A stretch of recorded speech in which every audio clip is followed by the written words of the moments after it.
The winter of 1943 pressed down on the eastern plains like a living weight, a cold that did not simply settle over the land but seeped into it, filling every crevice, every hollow, every breath taken in the open. Dawn struggled to form beneath the thick curtain of fog, a slow, bleak light pushing through the sky as if exhausted by the effort. The fields around the scattered village lay frozen under a crust of ice, the furrows hardened into ridges sharp as broken pottery. Footpaths had turned into trails of solid mud, rutted and pale, carved by weeks of carts, boots, and retreating livestock. From afar, the village seemed swallowed by the land itself. A collection of small wooden homes half hidden by the morning mist, their chimneys releasing thin, hesitant threads of smoke that vanished before rising high. Inside one of those chapanas lived Mikhail Voronin, a man shaped by harsh seasons long before war ever reached his doorstep. He was slender, almost fragile, his shoulders curved forward from years of lifting sacks heavier than he appeared capable of managing. People rarely heard him speak above a murmur.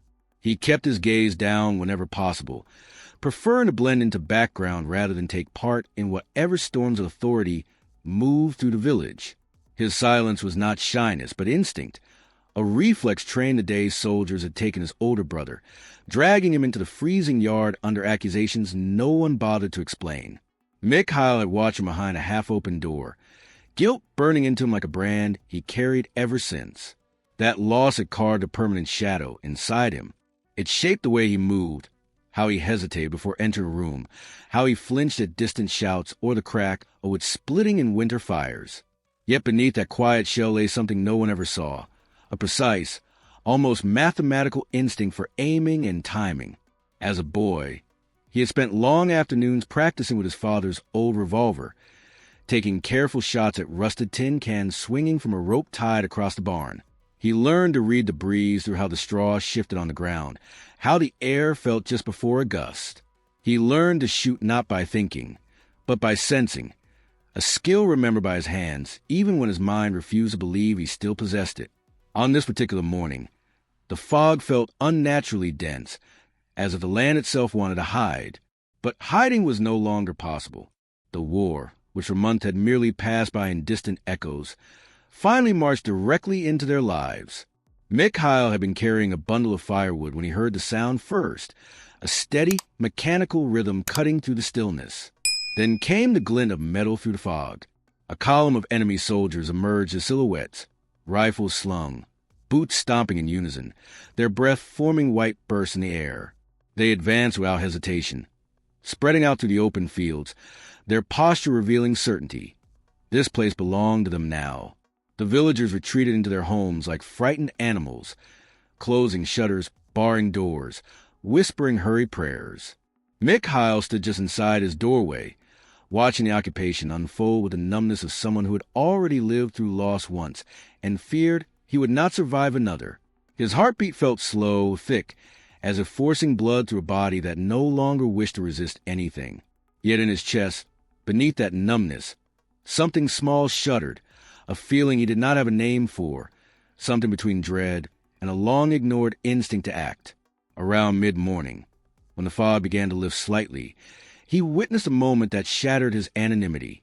From his small window, he saw two neighbors, a father and teenage son, attempting to slip through the backwoods carrying only a sack and a blanket. They moved quietly, but the enemy patrol was quicker. A shout tore through the cold air, followed by the sharp order of rifles raised. Mikhail watched helplessly as the pair was seized, shoved to the ground, their pleas drowned under the harsh commands of soldiers who seemed almost bored by the task. A cold realization spread through him. Once the outpost was fully established, no one would be spared. They would burn the grain stores, take the livestock, conscript or kill any man they considered a threat, and destroy any resistance before it could form. Mikhail understood this with perfect clarity, not because of anything said aloud, but because he had seen this pattern unfold once already. The night they took his brother, and if he remained still now, if he allowed fear to lock him into silence again, the village would disappear piece by piece until nothing of it remained. He stepped back from the window, pulse quickening. The idea forming inside him felt absurd, impossible, and entirely out of character for a man like him. Yet it would not fade. For the first time in years, He opened the old chest beneath his bed. Wrapped inside a worn cloth lay the revolver, his father's revolver. Mikhail lifted it gently, as if touching a relic, and felt the weight settle into his palm. Heavy, familiar. His fingers curled around the grip with instinctive confidence, a memory resurfacing like a long-submerged ember flickering back to life. Outside, soldiers barked new orders. Axes struck frozen earth as they prepared firing posts and dug shallow trenches. The transformation of the village had begun, and Mikhail, for the first time in his life, knew he could no longer remain invisible. The fog shifted across the fields, trailing over the rooftops like a living creature. The cold seeped through the cracks of the wooden walls. And in that fragile, suspended moment, Mikhail felt something sharp and undeniable awaken inside him, the understanding that anonymity would no longer protect him, and that he alone might still have a chance to protect the others. The fog thinned as the day advanced, revealing more of the soldiers' operation. From the ridge beyond the last vegetable plots, the landscape appeared dissected and reorganized by enemy hands. Wooden crates were unloaded from trucks parked in a crooked line across the main path. Gasoline barrels rolled across frozen soil, thumping against the ground. Officers paced in rigid patterns, their boots slicing through the brittle crust of ice with sharp cracks. They were efficient, disciplined, and unhurried, the calm of men completely certain of their control. The villagers who dared peek through cracks in their shutters saw an unavoidable reality settling over their lives like a new winter crushing the old one. From behind a broken fence near his barn, Mikhail observed everything with growing clarity. He had moved silently through his property, careful not to step on patches of ice that might betray his presence with a snap. The revolver rested inside his coat, pressing cold metal against his ribs. Every so often he felt his hand drift toward it, as if to reassure him it was truly there. Yet the weight did not comfort him. It reminded him of the risk he was entertaining, a risk that crept larger with each passing minute. In his mind, he tried to imagine how many soldiers stood between him and any possibility of escape. 2 patrol groups circled the outskirts. Another squad laid out maps on a crate, marking the village as a strategic forward post. A machine gun emplacement was being assembled near the old well. Barbed wire coils lay unrolled like steel vines ready to entangle anyone attempting to flee. Every detail made the situation more suffocating, more impossible, and yet strangely more urgent. Mikhail crouched, hidden behind a stack of hay bales, and felt the cold tighten his muscles. The air tasted of smoke and metal. He watched the shadows of soldiers move across the snow, as if the ground itself had begun to wear enemy uniforms. His breath formed pale clouds in front of him, dissolving almost instantly into the stillness. The village he had known all his life, the one defined by seasons, harvests, the rhythmic labor of tilling and gathering, was morphing into something unrecognizable. In its place grew a military machine, piece by piece. Inside him, conflicting voices wrestled. One whispered that he was just a farmer, that nothing he did would matter, that he could hide until the occupation passed. The other, heavier, sharper, reminded him of his brother's screams as soldiers dragged him away. It reminded him of the helplessness that had followed, the silence he had forced himself to endure. That voice did not shout. It simply existed, undeniable as a revolver now warming against his chest. He closed his eyes, trying to calm the tremor running through his hands. Memories rose without warning. His father's weathered face lit by the lantern in the barn. The old man gently adjusting Mikhail's grip on the revolver, saying, "You don't fight the recoil. You meet like an old friend. You flow with it." Then the echo of shots ricocheting inside the wooden walls, tin cans spinning and falling one after another. His father's rare smile, brief, proud, quickly swallowed by the sternness of time. Those moments returned not as nostalgia, but as instructions, as if the past were quietly guiding him. A sudden shout snapped Mikhail back to the present. He peered around the corner. Several soldiers dragged wooden boards from one house to another, creating a barricade. Others gathered villagers into a tight cluster near the well. The officer in charge, a tall man with a rigid posture and a trimmed, ice-blonde mustache, strode among them with a confident elegance that made Mikhail's stomach twist. His gestures were refined, his tone almost polite, but every movement carried an implicit threat. The officer inspected each villager, as though choosing tools from a workshop, deciding whose life had value and whose did not. When his gaze began moving toward the houses, Mikhail felt a jolt of recognition. It was only a matter of time before they began entering homes, before they found him, before they found the revolver. His breath stalled. The edges of his vision tightened. He forced himself to think. Panic would kill him faster than bullets. The village layout unfolded in his memory with perfect clarity. The drainage trenches behind the barn, the collapsed fence near the turnip field, the dry irrigation ditch leading toward the southern pasture. He could move unseen if he stayed low, if he timed his steps with the soldiers' shouts or the rumble of trucks. He could watch for weaknesses, gaps, vulnerabilities, and perhaps, in the narrowest thread of possibility, exploit them. But to act, he needed more than instinct. He needed courage, a word that felt alien on his tongue. It wasn't the loud kind of courage shouted in taverns or toasted in gatherings. It was something quieter, born from exhaustion and fear, from a longing to protect what little remained of his world. It was a kind of courage shaped by grief. Mikhail inhaled carefully and made his decision. He slipped into the drainage ditch behind his barn, lowering himself until the cold mud pressed against his knees. The trench curved behind a stack of old boards that shielded him from sight. From there, he had a direct view of the village center. Everything visible, everything exposed. Yet he felt strangely calmer now that he had committed to movement. Action, even dangerous action, steadied him more than hiding ever had. He watched the patrol patterns, counted the soldiers, noted how often one group paused to warm their hands, how long they took to switch positions. When their visibility dropped near the barn because of the afternoon fog rolling in again, one detail stood out: the construction of a supply corridor between a storage shed and a makeshift barracks. It was a natural funnel, narrow, direct, and crowded at predictable intervals. A plan began forming in his mind, not fully shaped yet, but undeniable in its potential. Still, doubts crept in like cold through a cracked window. Was he capable of this? Could one revolver do anything against a military unit? Could he truly risk every life in the village by trying to disrupt the occupation alone?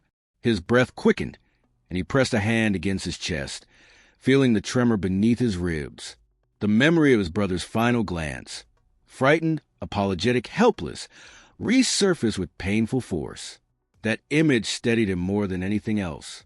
He whispered, not to the world but to himself, "This time I won't freeze." Above him, the sky darkened with a slow descent of evening. The fog returned, thicker now, gathering low to the ground in heavy patches. The village grew quieter as soldiers settled into their positions. The moment to act had not yet come, but Mikhail could feel it approaching like a distant rumble. He gripped the revolver inside his coat. The time for invisibility was ending. Night arrived without ceremony, slipping across the plains like a long, dark curtain pulled tight over the frozen earth. The fog thickened once more, crawling through alleys, drifted between rooftops, embracing the contours of the land with a ghost-like patience. Mikhail welcomed it. Fog was a shield, imperfect, inconsistent, but enough to obscure corners, soften outlines, and blur the attention of any soldier not fully alert. And soldiers stationed in newly occupied territory were often confident enough to allow small lapses. He had seen it before, from his position inside the irrigation ditch. Mikhail studied the enemy with the concentrated stillness of a hunter tracking prey. The ditch curved behind a row of frostbitten hedges, offering a partial view of the main road. Lanterns glowed in distant windows like smudges of amber light drifting in the haze. Soldiers moved through the glow in broken silhouettes, their outlines bending and dissolving as fog passed between them. Every few seconds he saw the flicker of a lit cigarette, the brief flare illuminating a face or the muzzle of a rifle. The sounds were clearer than the shapes. Boots crunching ice, metal clinking, men muttering, a pot lid striking the rim of a mess pan. These rhythms helped him predict the flow of movement, the pattern of patrols, the timing of guard rotations. The cold gnawed at him, but Mikhail forced himself to remain still. His legs burned with stiffness, and persistent ache crawled up his spine. But discomfort was a distant concern now. What mattered was discipline. The same quiet discipline he'd used as a boy, aiming at tin cans for hours at a time, refusing to stop until his hands stopped trembling. Patience, his father had taught him, was the price of accuracy. He shifted slightly, just enough to reach inside his coat. His fingers brushed the revolver's smooth grip. The metal was no longer painfully cold. It had absorbed the heat of his body through the hours. Its presence steadied him. He opened the cylinder briefly and counted the bullets by touch. 6 rounds. Only 6. No room for mistakes. Then he closed it gently to avoid the faint metallic click that could betray him. Across the village, the officer in command exited the makeshift barracks. The tall, composed man moved with the same quiet authority as before, his breath curling into white plumes. He spoke briefly with a sergeant, then gestured toward the storage shed. More soldiers began moving supplies down the corridor. The natural funnel Mikhail had observed earlier. Crates, fuel cans, rifles bundled in canvas, sacks of flour confiscated from the villagers. The corridor was cramped, barely 3 men wide, and the noise inside it echoed oddly against the wooden walls of the shed and the barn beside it. Mikhail inhaled sharply. That echo, he knew it from childhood. The way sound thickened inside structures made of timber, the way one shot could feel like 2 or 3 if the angle was right. The barn's interior had always manipulated sound. Even a hammer strike could seem amplified, multiplied. It was a trap built not by intention but by architecture. The soldiers were marching directly into it. Still, recognizing a trap and activating it were 2 different things. If he mistimed his first shot, the soldiers would scatter, find cover, and surround the barn. If he fired too soon, he would be exposed without gaining advantage. And if he hesitated too long, they would complete the conversion of the village into a fortified outpost, after which resistance would be suicide. His breath came quicker. He cupped his gloved hands around his mouth and exhaled to warm them. Then he pulled himself free of the ditch and crawled along the ground, elbows and knees sinking into frozen soil. His coat dragged against the earth, collecting mud and frost. He moved slowly, synchronizing each shift of his weight with the crunch of distant footsteps or the clatter of supplies. Every meter he gained felt like a small victory. He reached the side of the barn. The old boards were warped from years of snow and sun. Some were loosened enough that he could slip a hand through the cracks and feel the cold interior air. The smell of hay and dust drifted to him. Familiar scents. The scent of a place where he had once spent entire evenings practicing as the wind battered against the wooden walls. The barn was more than a shelter. It was a memory, a weapon, a sanctuary. Moving with slow precision, Mikhail slipped through a split panel near the back and entered the barn. The darkness inside was absolute at first, then gradually revealed soft shapes. Stacks of hay, a broken pitchfork, coils of rope, the suspended silhouette of forgotten tools. He closed the loose panel behind him, careful not to disturb its hinges. The barn's interior swallowed the outside sounds, transforming them into muted, distant murmurs. He crouched behind a tall stack of hay bales, choosing a position that faced a narrow seam of broken boards through which he could glimpse the corridor. The gap was no larger than a finger width, but enough for a line of sight and enough for a bullet. He adjusted his stance, letting muscle memory guide him. He braced the revolver with both hands. His breathing slowed. His heartbeat softened into a controlled rhythm. Outside, the soldiers continued moving supplies. The fog drifted low, almost touching the ground, pooling in the corridor like a veil. Lanterns cast uneven light that flickered against the barn walls. Mikhail studied the movement carefully, waiting for the moment when the bulk of the unit aligned in the narrow passage. He needed density. He needed the illusion of multiple shooters. He needed chaos. Minutes passed. Then the opportunity arrived. A group of soldiers, 8, maybe 9, entered the corridor at once, pushing crates ahead of them. More gathered behind, waiting to pass through. Their positioning created a tight cluster, shoulders nearly touching. The officer himself was several meters away, speaking to a subordinate. No one seemed concerned. They were confident, relaxed. Mikhail inhaled deeply. Then he fired. The shot cracked through the barn like a thunderclap.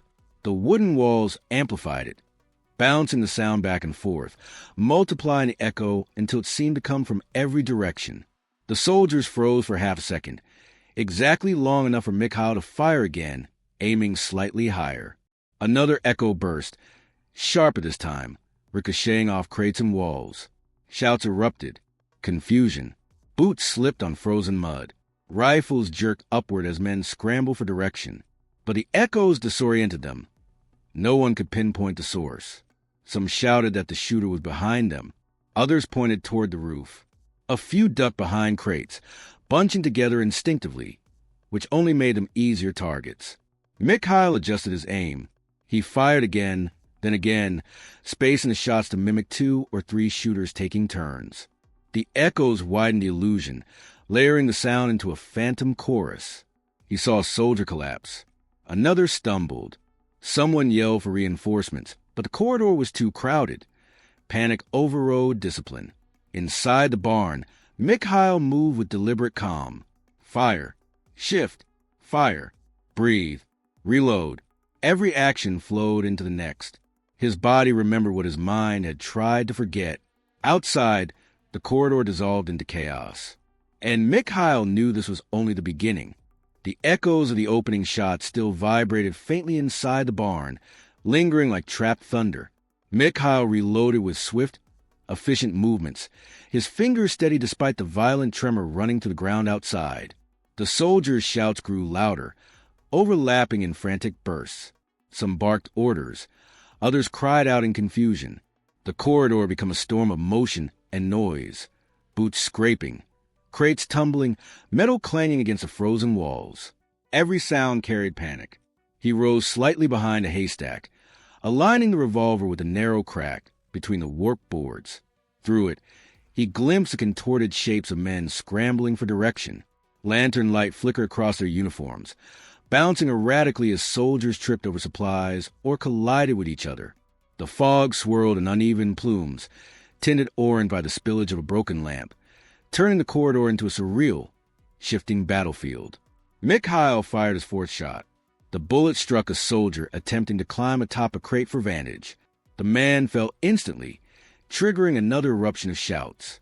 A second later, a rifle discharged wildly into the sky, the muzzle flash cutting through the fog. Another soldier panicked and returned fire toward the barn wall. But the angle was wrong, and the bullet embedded harmlessly in a beam several meters from Mikhail's position. The chaotic scattering of shots added to the illusion of multiple attackers, reinforcing the fear that unseen enemies were encircling them. He shifted slightly to the left and fired again, letting the echo bounce off the barn's interior. The sound fractured once more, doubling itself, tricking the soldiers into believing they were surrounded. Some dropped to their knees behind crates. Others sprinted toward the open field, only to collide with the group pushing in from the entrance. The corridor had transformed into a closed trap, each soldier blocking the other's attempts to escape. Mikhail lowered the revolver briefly and listened. Boots pounded the ground somewhere near the village center. Reinforcements. He expected that. More soldiers would soon fill the corridor or take positions behind the well. If they guessed the true direction of the attack, his advantage would end. He needed to move, not flee, but reposition, shifting angles to keep the illusion alive. The moment he stayed predictable, he would be hunted. He pressed a revolver inside his coat, then crawled deeper into the barn, using the covered darkness and stacked hay to muffle his movement. The barn groaned softly with each gust of wind outside. Dust drifted in faint clouds, stirred by distant vibrations. Mikhail's breath formed pale ribbons of mist as he exhaled, barely visible even in the dim interior. He reached the opposite wall, where another crack between planks offered a line of sight toward the far end of the corridor, closer to the officer's position. He waited, still a stone. The officer's voice finally cut to the chaos, sharp, clipped, commanding. It carried the cadence of someone trying to reclaim control. Mikhail once again felt that coil of tension twist deep inside him. The officer was competent, calm under pressure, dangerous, already reorganizing his men, forcing them to take cover behind heavier crates, pushing 2 soldiers forward with shields improvised from wooden doors. The man adapted quickly. Inside that calm exterior, however, Mikhail sensed something else, a calculation, a tightening under the officer's voice, a flicker of unease masked by discipline. The echoes had shaken even him. He scanned the corridor for a sign of the shooter, but the fog, the layered sound, and the barn's shadowed silhouette had all clues. His men were dying in a space designed to trap sound, and he didn't yet understand how. Mikhail steadied his breathing, raised the revolver toward the new angle, and prepared for the next sequence. The sixth shot cracked through the night, softer than the first, but still sharp enough to ricochet cleanly. The officer jerked his head toward the sound. Two of his soldiers moved instinctively toward the barn, rifles raised. But before they reached the entrance, Mikhail shifted again, firing a seventh shot from the opposite side. Another echo spread, confusing their sense of direction. The soldiers halted mid-stride. The officer barked an urgent command. Then came the moment Mikhail had been waiting for. The soldiers clustered behind a single overturned crate, attempting to regroup. A formation compact and vulnerable, one he could dismantle. He fired again. One soldier collapsed instantly. The others flinched, scattering left and right. The officer himself ducked behind a fence post, signaling for more men to advance through the fog. They arrived disoriented, unsure of the threat, already caught in the echo chamber sound. Inside the barn, Mikhail's movements remained controlled, methodical. He reloaded quickly, sliding the bullets into the cylinder with movements almost mechanical in precision. His hands no longer trembled. His breathing slowed again, settling into the deep, disciplined rhythm he had practiced in the barn decades earlier. His mind felt strangely calm, suspended in a quiet clarity shaped not by confidence, but necessity. Every motion was guided by purpose. He crawled toward the front corner of the barn, taking advantage of darkness to mask the shift. A loose piece of wall plank gave way slightly under his weight, creaking faintly. He froze, breath stopped. Outside, a soldier paused, rifle swiveling. But another shout in the corridor pulled the man's attention away, and the danger passed. Mikhail peered through a small gap, where two boards had split at their seams. From this new vantage, he had an angled view of the officer and the remaining men. Their formation had broken entirely. Some knelt behind debris. Others crawled toward the sheds. A few lay motionless on the ground. The air shimmered with cold and smoke. The fog recoiled with each muzzle flash, creating brief windows where Mikhail could see their silhouettes clearly. He took aim once more. Fired. This time the bullet hit the crate, shielding two soldiers, which splintered violently. One man fled. The other ducked lower. Mikhail waited for the officer's face to appear again, patient, unhurried. When it did, he fired without hesitation. The officer recoiled as the bullet grazed his shoulder, the impact spinning him sideways. He fell behind a stack of barrels, clutching his arm. His once impeccable composure fractured, his commands now tinged with urgency rather than confidence. Blood stained the snow beneath him in dark streaks. Mikhail lowered the revolver. He closed his eyes briefly. He had done it. Not completed the fight, not ended the occupation, but broken the command structure, shattered the momentum, fractured the enemy's certainty. The corridor had gone eerily quiet. Only distant boots could be heard now, the hesitant approach of frightened soldiers trying to push forward. But the fog churned around them like a warning, and the barn loomed silent, unknowable. Inside, Mikhail inhaled deeply. The climax had not yet come, but he felt it approaching like a tightening wire. For a long moment, the village lay suspended in a strange, fragile silence, the kind that follows an explosion before anyone dares breathe again. Fog clung to the ground in trembling layers, drifting over broken crates and still bodies, curling around lanterns burning low. A distant wind pushed through the bare branches near the fields, carrying a faint whistle that seemed almost mournful. The corridor between the shed and barracks, once the artery of the occupation, had become a graveyard of overturned supplies and scattered footprints. The ground was stained with mud and soot and the sharp scent of gunpowder. Inside the barn, Mikhail remained kneeling behind the final stack of hay, his revolver held close to his chest. His ears rang from the echoes, but his breathing stayed steady, controlled. He waited, knowing the last moments of a fight were often the most dangerous, the point where desperation pushed men into reckless choices.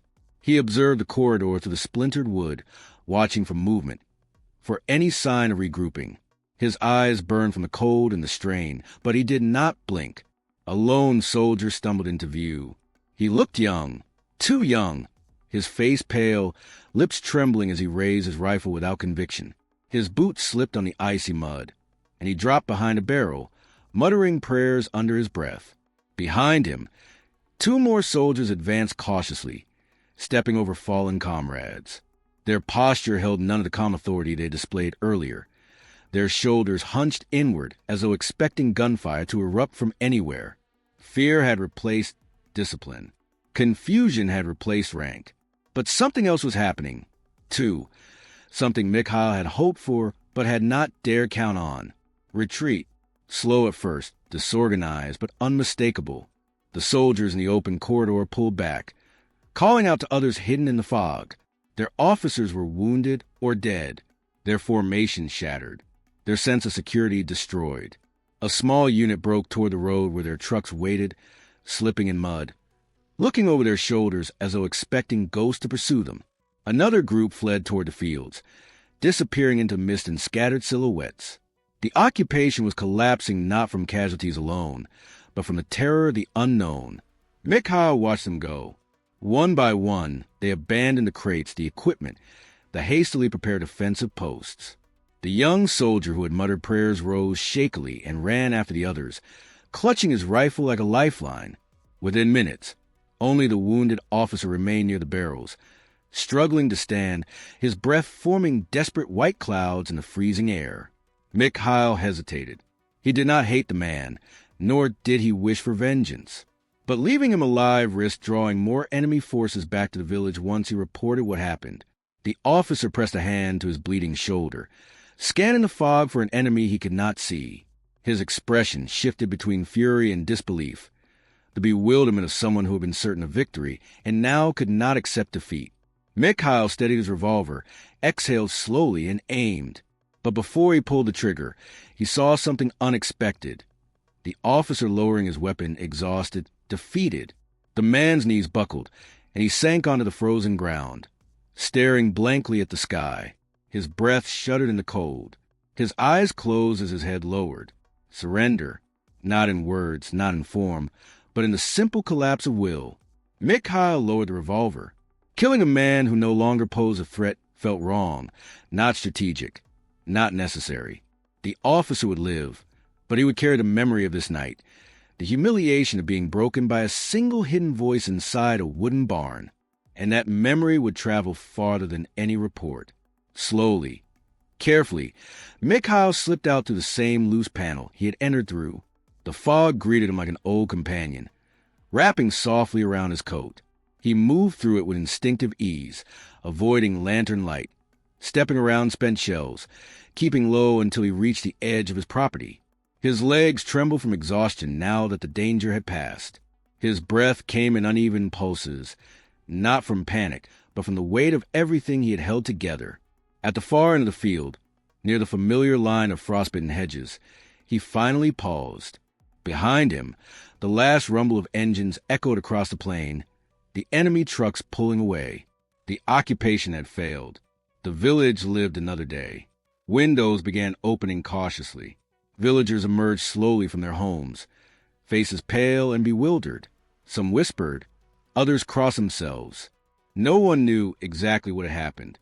They saw the scattered bodies, the abandoned supplies, the destruction inside the narrow corridor, but no enemy remained. No explanation waited in the fog. Mikhail watched them from a distance, unseen. He could have walked toward them and told the truth. He could have accepted their gratitude, their awe, their relief. But the thought tightened something inside his chest. He had not fought for recognition. He had not fought to claim any story. He had acted because fear and grief had finally transformed into something else, into duty, into courage shaped by pain, into resolve he never expected to carry. He holstered the revolver inside his coat and turned away from the village. His boots cracked lightly over the icy dirt path as he walked back toward the fields. The sky above him softened into a faint hue of early dawn, pale gold spreading through thin clouds. The fog parted in slow ribbons, revealing the snow-dusted horizon. Mikhail's breath floated gently behind him, fading before reaching the air above. He did not look back. He moved like a man returning to chores, to land, to quiet routines, as though nothing had changed. And yet within him, something profound shifted. He felt neither triumph nor pride, only a deep, steady calm. The guilt that shadowed him since losing his brother eased slightly, transformed into a quieter ache. The ache of someone who had finally acted where once he had frozen. Days later, stories would spread among the remaining soldiers. They would whisper about a phantom shooter, a hidden hunter, a man who moved through fog like smoke and fired with impossible precision. They'd call him the forgotten stalker, the ghost of the plains, the silent farmer who shattered a whole unit with a single revolver. The legend would grow faster than truth could chase it. But Mikhail Voronin would never claim that legend. He walked alone to the thinning snow, the rising sun casting a gentle glow over his path, leaving behind only footprints and the quiet certainty that sometimes the strongest courage is the one that asks for nothing in return.